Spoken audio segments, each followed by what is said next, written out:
Hi everyone, hope you all had a fantastic Christmas or Christmas time. Yeah, the last week or so. I hope you had a great time and maybe you took advantage of the bargains and you got yourself some cool stuff. Or you were just giving it. Don't care. I'm going to stop talking about this because it's a hole we can fall into very quickly. So I'm going to shut up and I'm going to start talking about something I literally got for Christmas. I normally wait a little bit longer, but honestly, there's not much to learn about this character. There's not much to learn about this figure. So I'm just going to review it because I want to. And you'll have to excuse me. I'm getting that Christmas plague that everyone gets. Right, let's review Transformers One Changer Sentinel Prime. And you might be like, oh, well, look, I know it's not super exciting, but I liked the look of this figure even before I saw the film, and I've seen the film now. And this is just quite cool. It's got is it Energon Galvatron or Energon Megatron kind of vibes? One thing I will say about mine, getting all this to line up and keep this tabbed together. So when I get a chance, I'm going to put like a dab of super glue in the hole or on the edge of the peg so that this will hold together tighter, but not sure if I'm doing something wrong, but whatever, it's probably me. But here we have this weird Cybertronian jet mode, and it is very flat. I know that's not normally a complaint, because normally you've got like arms and all the rest of it just hanging underneath, but it's very, very flat. And it looks like Dirge. I think that was one of the very first things when people didn't know what it's called. They just saw the images. They're like, oh, look, they made Dirge. That's weird. This is going to be in the new movie. He could have been. To be honest with you, there are that many characters. I have no idea. But he looks like this. Oh, wow. I should edit that out, but I'm not going to. You got these guns at the front, which are pegged on.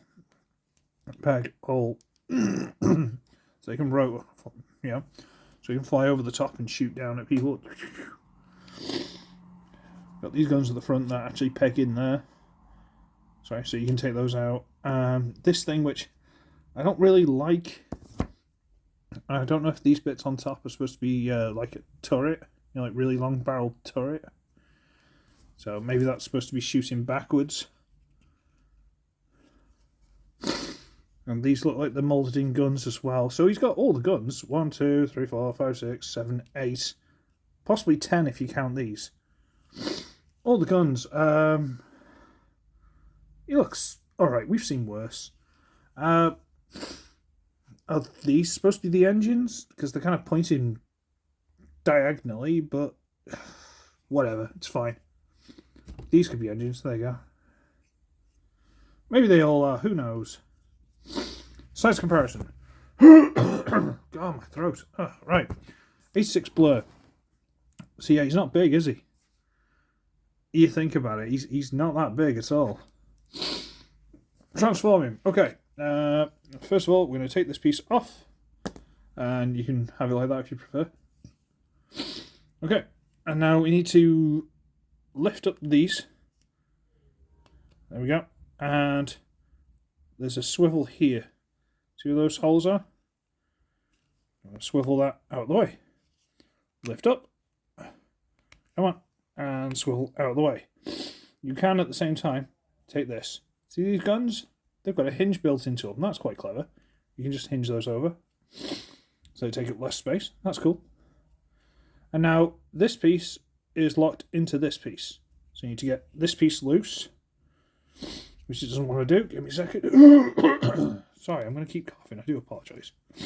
This blue piece, we need to wriggle loose. It is kind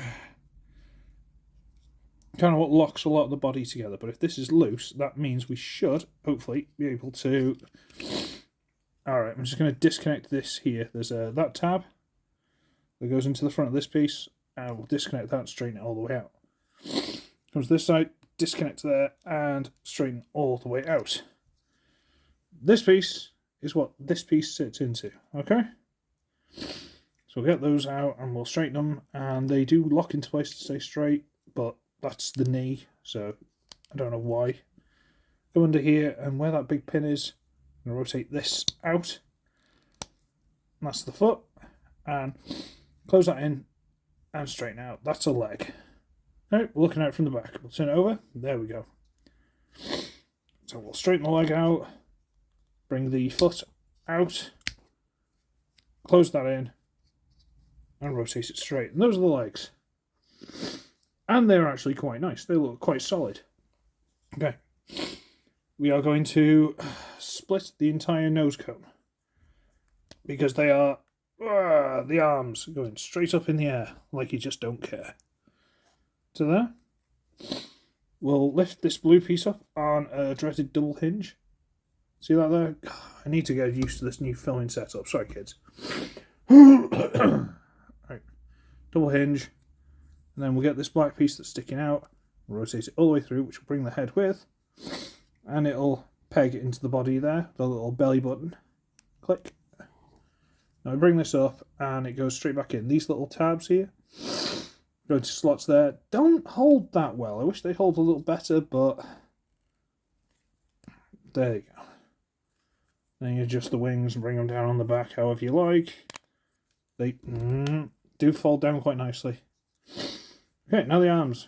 Rotate up, fold the black piece over until it stops, rotate it down, turn, and if you like, turn that to the front. Do it again. Whoop, whoop, whoop, whoop, hoopla. And there he is in robot mode. You know what? I know it's very basic, I know it's very simple. But, I mean, what could you call kibble? The wings? The wings aren't kibble, the wings are like his cape. You know, they aren't kibble, plus he's supposed to have them. It's like saying Starscream's wings are kibble. That's not right.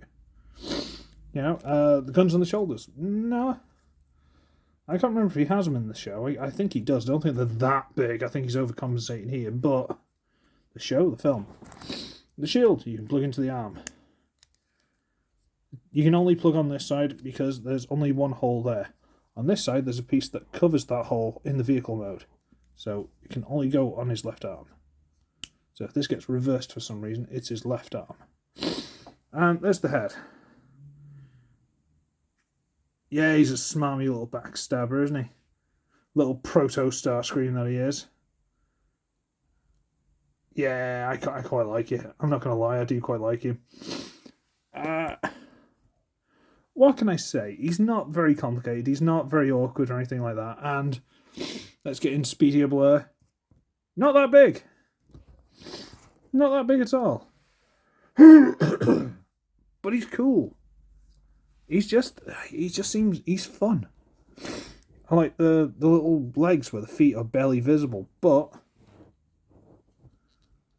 still have an ankle tilt, you know? They're just... You could probably do with a lick of paint or something like that, which I may or may not do. I'll see if I can be bothered. But there's just something fun about him. There's just something, he feels nice. And I think the Studio Series 1, the jet mode on that looks awful. Like the rope mode shoulders are just sticking right out like the worst deluxe Transformer airplane you've ever seen. And it's like they've gone over the top to try and get the little battle mode, and they've sacrificed the jet mode. I'm like, So in that regard, this guy wins. And I love him. I think he's lovely. I really think he's lovely. A couple of little niggles, which I'm going to hope to try and fix. But he's nice. What can I say? I like him. And on that bombshell, boys and girls, because it is a bombshell, honest, I'm going to scarper. So, I should be wretched. I shall see all of you in the next one. Toodle pip, boys and girls. Watch out.